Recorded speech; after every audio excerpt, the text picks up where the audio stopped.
Head back at setup, right? Feet are wide, feet are flared, ball's forward, but my head's back.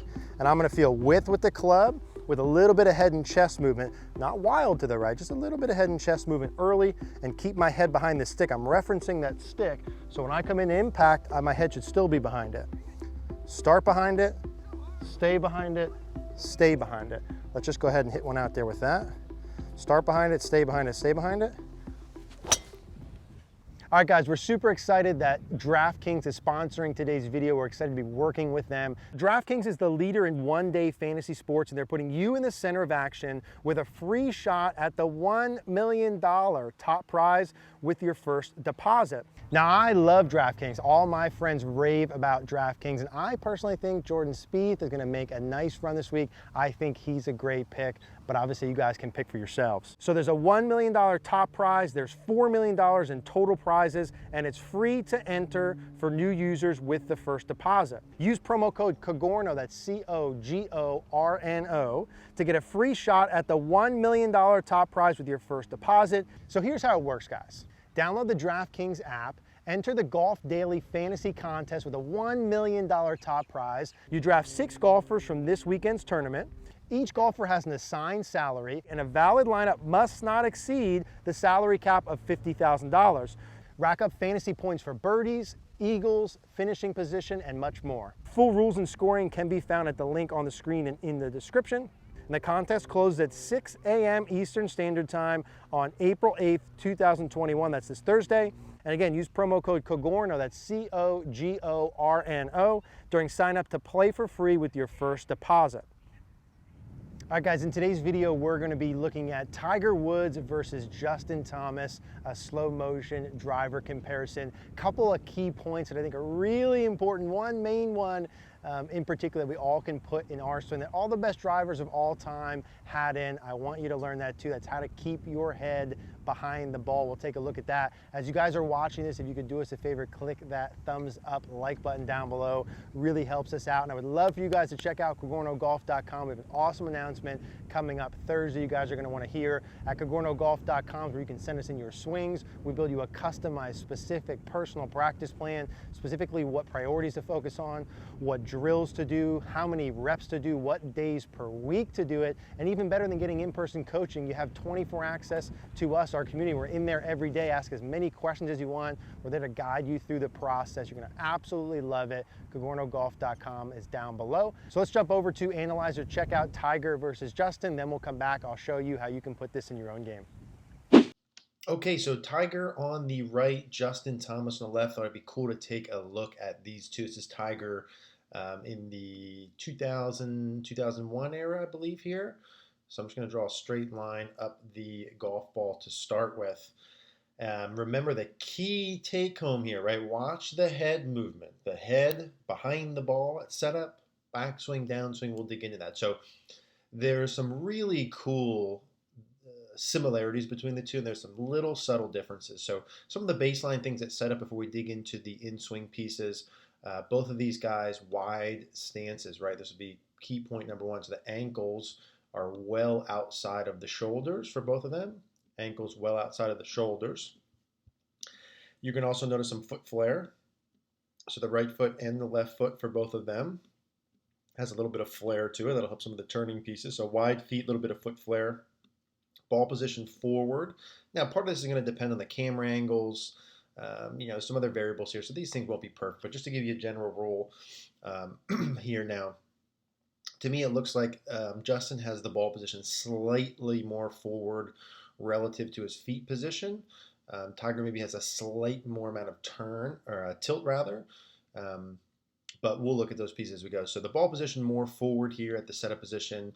You notice a little bit of angle between the lead arm and shaft for both of them. So the shaft being more towards straight up and down. That lends itself towards a straight shot, or maybe even a slight cut off the tee. If they wanted to be more draw biased, they might have the handle slightly more forward, but nonetheless, those pretty neutral. And then if we look at the body alignments, like if we went straight line up here, you're going to notice some tilt, right? So both of them have some tilt, right shoulder lower than left. And that's a key fundamental piece in terms of this head movement to get the head behind the ball. you need tilt. This is an issue that I see with a lot of our Cogorno Golf members, a lot of the people that I've coached over the years, is they don't have the head far enough behind the ball ever, and it starts with the setup position. So to get these shoulders tilted and to have this distance here where the head is behind the ball, let's draw these lines. And again, to be able to even preset it behind the ball, obviously has to do with the ball's got to be forward enough, right? Depending upon who you are, it could be more shirt logo up more towards the lead shoulder, depending on camera angles. But this here, to have this distance between the head and the line, have it behind, comes from the tilting. So if we go and look at it from this perspective, and we go straight line up, and then bring it back here, so he's on, again, these aren't going to be perfect, guys, right? These are just rough estimates, but he's on about 8 degrees of tilt, and then nearly the same thing, again, as a rough guesstimate. So decent amount of tilt at the setup position. Now, as we start to work back during the backswing, let's put these lines again for our general reference. And you know what? I'm going to pull us back in terms of view here so that you can see the full swing. So let's give you a little bit of a wider angle here. So as we start to work back, we'll do Justin on the left here first. There's some key pieces that I'm going to want you to see here. Let's go early during the takeaway phase. So I'd say a little bit more movement with Tiger in terms of the head and upper body off the ball, right? A little bit more shifting to the right. And with the Woods and with the driver, I like a little bit of that shift off the ball early. Not a massive amount we'll talk about, but a little bit of shift early and then huge width, right? So this is where you'll start to see some subtle differences where Tiger's right arm is going to be a little bit wider and straighter. In fact, let's see, guys, if we pull this in, if this view is actually a little better. It's going to chop off a little bit, but I think we'll be able to maybe see the motions better. So you can see a little bit of difference here in the trail arm and the club width. So you can see Justin has a little bit more hinge here early relative to Tiger has that both of the wrists less hinge, more width. I personally would prefer a little bit more of the Tiger model, the width here on the right. Both of them have a little bit of motion off of the ball to start with. You can see where Justin starts with his head. He's got a little bit of that, just a little bit of early motion shifting the pressure into the right. As we start to work up to about left arm parallel, one of the key pieces we see with the long drivers is sort of we'll call it a later wrist set, so more width.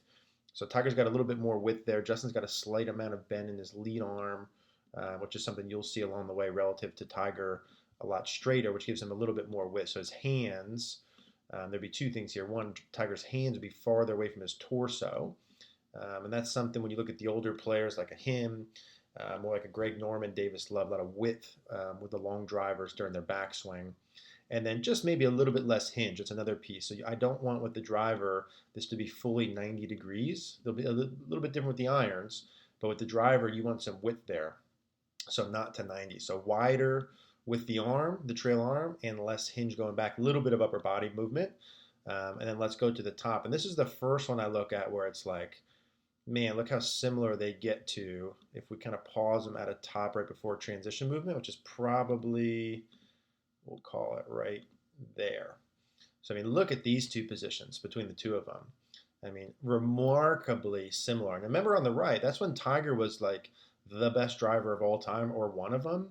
He was hitting it really long and really straight. So some of the pieces that I would look for if I was coaching someone would be getting the shaft roughly parallel to the ground. I think that's a good how far should I swing look at it. If this was a clock system and this was, let's say, 12 o'clock up here, this isn't going to be good, guys. Sorry. So let's say that's 12 o'clock and this is 9 on the left. You know, that lead arm is getting pretty close to, we'll call it like 11 o'clock marker. Same sort of thing for JT here. So I like those two indicators. Again, the head still well behind the line at the top. The chest is roughly even with or slightly up relative to the ground if we put the sort of light through the sternum. So they don't have, when they're getting this width piece, which is important, it's not like head way to the right, chest way down. They're still getting the extension at the top. And then I would also look at, in terms of turn, I would also look at how their right shoulder gets closer to the target than their left shoulder. So if we look at these pieces here, see, here's his right shoulder, here's his left shoulder. So there's full turn, full extension. Same thing with Tiger. See, his right shoulder's closer to the target, than where his left shoulder is. So unbelievably similar at the top. Now, if we start to come down in transition, again, lots of similarities with subtle differences. We start to come down in transition. You start to notice, again, the little bit of the width with the lead arm here. Again, if we're pointing out some of the kind of simple things here, a little bit more flex in the trail arm compared to the width here with Tiger. Both of those keeping their chest back, shoulders slightly closed, right in transition. By the time you get to this left arm parallel position, you still want to have your shoulders be closed here quite a bit, not open too early. So the hips at this point, when the left arm's parallel, belt buckle's pointing back towards the, let's do a better job than that. The hips are, belt buckle is basically back towards the ball at this point in time for both of them.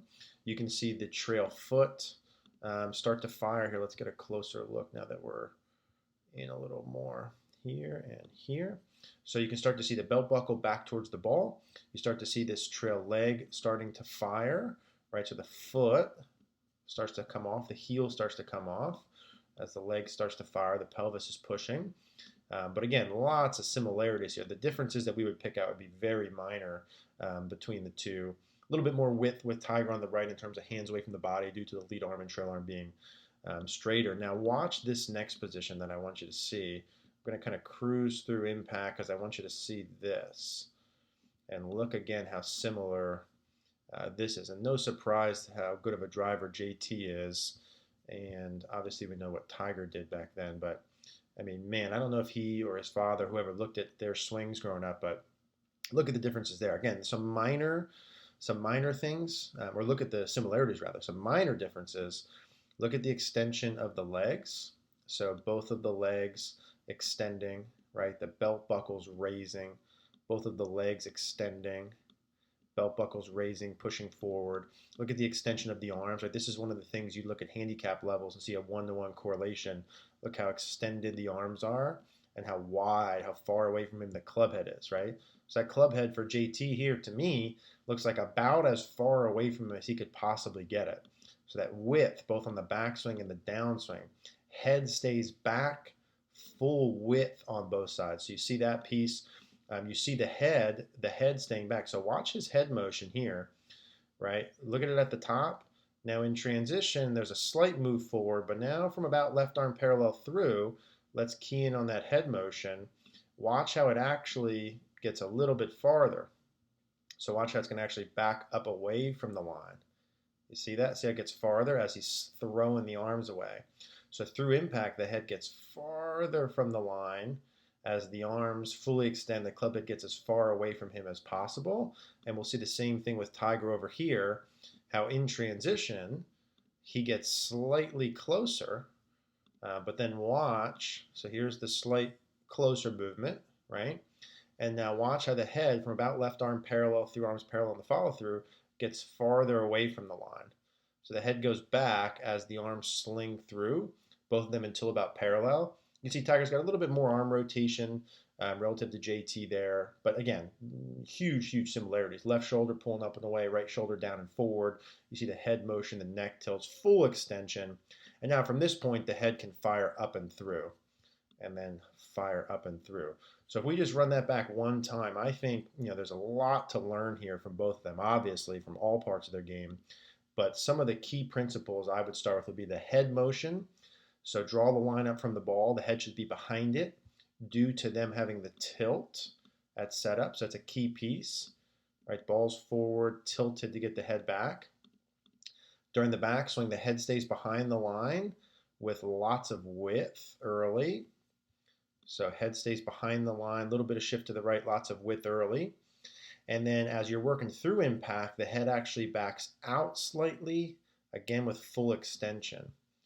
Through impact, the head backs out slightly with full extension. So beautiful movements, way more similarities than differences, and easy to see why two of these guys are some of the all-time best drivers of the golf ball.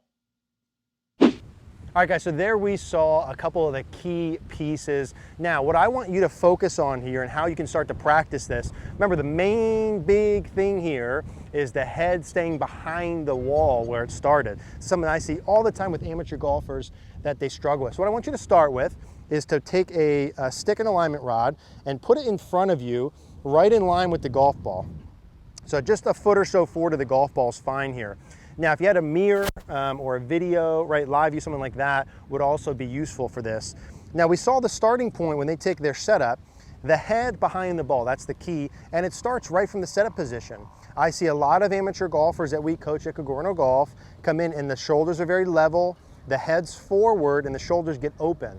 So right away, my head's not far enough behind the line. I get behind the line by having that tilt. We saw they had, what, 7 or 8 degrees? So if I take my setup, hands down my legs, let my right hand go down to about the side of my knee. That's about the amount of tilt that I want. See how that gets my head farther away?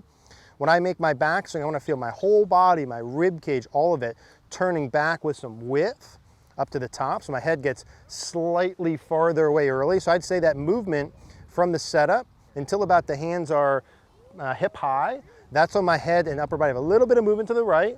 The club head's wide. I'm going to keep my body turning. The club gets parallel to the ground. There's a little bit of the forward and then the backing up part. What I would focus on, guys, in the beginning is get the tilt at setup and get the backswing right. Don't worry about the head backing out yet. Save that part for last. But just an example, we're on the range, we're downwind. I'm not going to swing 100% because I might go into the other side, but I'll do like an 80% here just to show you. Head back at setup, right? Feet are wide, feet are flared, ball's forward, but my head's back, and I'm going to feel width with the club with a little bit of head and chest movement, not wild to the right, just a little bit of head and chest movement early, and keep my head behind the stick. I'm referencing that stick, so when I come in to impact, my head should still be behind it. Start behind it, stay behind it, stay behind it. Let's just go ahead and hit one out there with that. Start behind it, stay behind it, stay behind it. And that's piece number 1, where you're gonna see the ball launch higher and travel farther. That's what Justin Thomas and Tiger do. That's what we all can do in our swing. I highly recommend that. Now, if you like this video, if you're interested in us checking out your swing and building you a plan, try us out risk-free.